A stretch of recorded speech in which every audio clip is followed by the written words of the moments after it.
আজকে তৈরি করে দেখাবো খুবই আনকমন একটা রেসিপি, মাছের ডিমের কাটলেট। আসসালামু আলাইকুম everyone, welcome back to my channel Tahmina's kitchen. আমি জানি না কোনো চ্যানেলে মাছের কাটলেটের রেসিপি দিয়েছি কিনা, তবে এই আনকমন রেসিপিটা আপনারা দেখে বাসায় যদি একবারের জন্য ট্রাই করেন, আমার মনে হয় অনেক বেশি পছন্দ হবে। বরাবরের মতনই আমার একটু ইউনিক রেসিপিগুলো শেয়ার করতেই বেশি ভালো লাগে।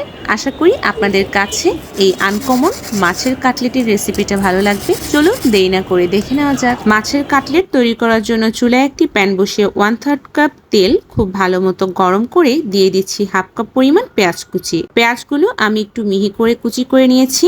এবার পেঁয়াজগুলোর রং চেঞ্জ হওয়ার আগ পর্যন্ত একটু ভেজে নিচ্ছি। পেঁয়াজগুলোতে যখন লালচে ভাব চলে আসবে, মানে ঠিক যখন এমন কালার আসবে, তখন দিয়ে দিচ্ছি আদা বাটা 2 চা চামচ।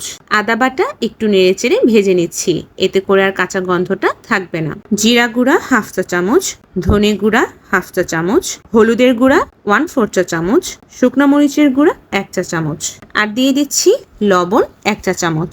এখন সবকিছু খুব ভালো মতো নেড়েচেড়ে একটু মিশিয়ে কষিয়ে নেব।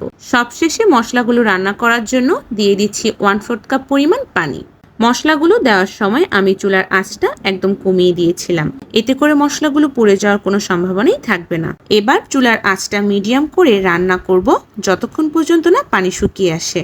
পানি শুকিয়ে যখন মশলাটা একদম ভুনা ভুনা হয়ে উপরে তেলটা ভেসে উঠবে, তখন আমি দিয়ে দিচ্ছি ইলিশ মাছ। আমি এখানে 2 পিস ইলিশ মাছের ডিম ব্যবহার করেছি। দেখতে পাচ্ছেন ডিমগুলো কিন্তু একদম আস্তই আছে। এখন চামচের সাহায্যে ডিমগুলোকে ছোট ছোট টুকরো করে নিব। আসলে ডিমগুলো মশলার সাথে খুব ভালো মতো মিশিয়ে ঝুরঝুরা করে নিচ্ছি। আমি আজকে ইলিশ মাছের ডিম দিয়ে কাটলেটগুলো তৈরি করব। আপনারা চাইলে এখানে রুই মাছ কিংবা অন্য যে কোনো ধরনের মাছের ডিম দিয়ে এই কাটলেটগুলো তৈরি করে নিতে পারেন। মশলার সাথে ডিমগুলো ততক্ষণ পর্যন্ত নাড়াচাড়া করে নিব যতক্ষণ পর্যন্ত না ডিমের কালার চেঞ্জ হয়ে যায়। 1 মিনিটের মতোই ডিমগুলো খুব ভালো মতো ভেজে নিলেই দেখবেন ডিমের কালারটা চেঞ্জ হয়ে যাবে।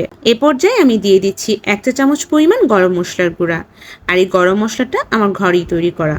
গরম মশলা দেওয়ার পর আরো 2 মিনিটের মতো ডিমগুলিকে খুব ভালো মতো কষিয়ে নিচ্ছি। এতে করে ভাজা ভাজা দারুণ একটা ফ্লেভার চলে আসবে। আর হ্যাঁ, আপনাদের অবশ্যই খেয়াল রাখতে হবে, আমি যেহেতু এখানে কোনো ধরনের পানি ব্যবহার করিনি, তাই চুলার আঁচটা কিন্তু অবশ্যই মিডিয়াম লো হিটে থাকবে। রান্না করা হয়ে গেছে, এবার একটা বাটিতে ঠান্ডা হতে রেখে দিচ্ছি। অন্যদিকে আমি 2 পিস পাউরুটি স্লাইস নিয়ে নিয়েছি। ছুরির সাহায্যে ছোট ছোট টুকরো করে কেটে নিব। আর নিয়ে নিচ্ছি একটা বড় সাইজের সেদ্ধ করা আলু। আলুটাকেও ছোট ছোট টুকরো করে কেটে নিব। এখন একটা ব্লেন্ডার জারের মধ্যে দিয়ে দিচ্ছি কেটে নেওয়া পাউরুটির টুকরোগুলো, আলুর টুকরোগুলো, আর দিয়ে দিব আগে থেকে রান্না করা মাছের ডিম। আমি এখানে সবটুকু মাছের ডিমই দিয়ে দিচ্ছি। আর এ পর্যায়ে অবশ্যই খেয়াল রাখবেন মাছের ডিমটা যেন ঠান্ডা থাকে। এখন সবকিছু খুব ভালো মতো ব্লেন্ড করে নিচ্ছি। আপনারা চাইলে এখানে 1 চা চামচের মতো গোলমরিচের গুঁড়াটাও ব্যবহার করতে পারেন। ব্লেন্ড করা হয়ে গেলে একটা বাটির মধ্যে তুলে নিচ্ছি। আপনারা অবশ্য দেখে বুঝতেই পারছেন কতটা মসৃণ হয়েছে। ডিমের মিশ্রণের মধ্যে আমি এখানে দিয়ে দিচ্ছি 2 টেবিল চামচ পরিমাণ কর্নফ্লাওয়ার। হাতের সাহায্যে সবকিছু খুব ভালো মতো মিশিয়ে নিচ্ছি। কর্নফ্লাওয়ার দেওয়ার পরে দেখেন কাটলেটের মিশ্রণটা ঠিক এমন হবে। এবার শেপ করে নেওয়ার পালা। শেপ করার জন্য আগে হাতটা পানি দিয়ে একটু ভিজিয়ে নেবেন, কোনোভাবেই হাতে তেল মাখানো যাবে না।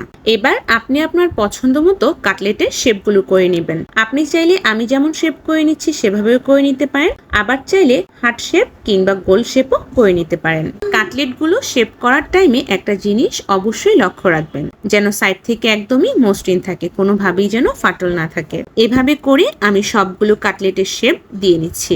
কাটলেটগুলো তৈরি হয়ে গেছে। এভাবে করে আমি সবগুলো কাটলেট তৈরি করে নিব। এখন আগে থেকে তৈরি করা কাটলেটগুলো একটা একটা করে ডিমের মধ্যে ডুবিয়ে ব্রেড ক্রাম্বসের মধ্যে কোট করে নিচ্ছি। আমি ব্রেড ক্রাম্বসে গড়িয়ে নিচ্ছি। আপনারা চাইলে টোস্ট বিস্কিটের গুঁড়ি বা মুড়ির গুঁড়ির ভেতরেও গড়িয়ে নিতে পারেন, তবে যেভাবেই গড়ান না কেন হাত দিয়ে একটু চেপে চেপে কোট করে নেবেন, যেন ব্রেড ক্রাম্বসগুলো কাটলেটের গায়ে খুব ভালো মতো বসে যায়। সবগুলো কাটলেট ব্রেড ক্রাম্বসে গড়ানো হয়ে গেলে ফ্রিজের নর্মাল পোর্শনে রেখে দিচ্ছি অন্তত 1 ঘন্টার জন্য। এতে করে ব্রেড ক্রাম্বসগুলো কাটলেটের গায়ে ভালোভাবে বসে যাবে। আর যারা কাটলেটগুলো ফ্রোজেন করতে চান তারা ডিপ ফ্রিজে ঠিক এভাবে করে রেখে দিবেন। 1 ঘন্টা পর আমি কাটলেটগুলো ভাজতে চলে এসেছি। কাটলেটগুলো মিডিয়াম আঁচে ডুবো তেলে ভেজে নিব। যেহেতু সবকিছু আগে থেকেই রান্না করা, তাই ভেতরে সিদ্ধ হওয়ার কোনো চিন্তা নেই। মিডিয়াম আঁচে একটু উলটপালট করে ব্রাউন কালার হয়ে আসলে তুলে নেব। আর যারা ডিপ ফ্রিজে সংরক্ষণ করে রেখেছিলেন, তারা কাটলেটগুলোকে আগে থেকেই বের করে নর্মাল রুম টেম্পারেচারে এনে ডুবো তেলে একইভাবে ভেজে নেবেন। ঠিক যখন এমন কালার চলে আসবে, আমি কাটলেটগুলোকে তেল থেকে তুলে নিচ্ছি। শব্দ শুনে আপনারা অবশ্য বুঝতেই পারছেন যে কাটলেটগুলো কতটা মুচমুচে হয়েছে। এই কাটলেটগুলো এমনিতেই খেতে পারেন, আবার চাইলে ভাত, খিচুড়ি, পোলাও কিংবা রুটির সাথেও খেতে পারেন। একদম আনকমন একটা রেসিপি আপনাদের সাথে শেয়ার করে দেখালাম। আশা করি আপনাদের কাছে আমার এই আনকমন সহজ রেসিপিটা ভালো লেগেছে। আপনারা যদি বাসায় ট্রাই করেন, আপনাদের কাছে এই রেসিপিটা কেমন লাগলো আমাকে কমেন্টে অবশ্যই জানাবেন। আশা করি আপনাদের কাছে আমার এই সহজ রেসিপিটা ভালো লেগেছে। ভালো লেগে থাকলে আমার চ্যানেলটাকে সাবস্ক্রাইব করে দিয়ে আমার পেজটাকে ফলো দিয়ে পাশে থাকবেন। আল্লাহ হাফেজ।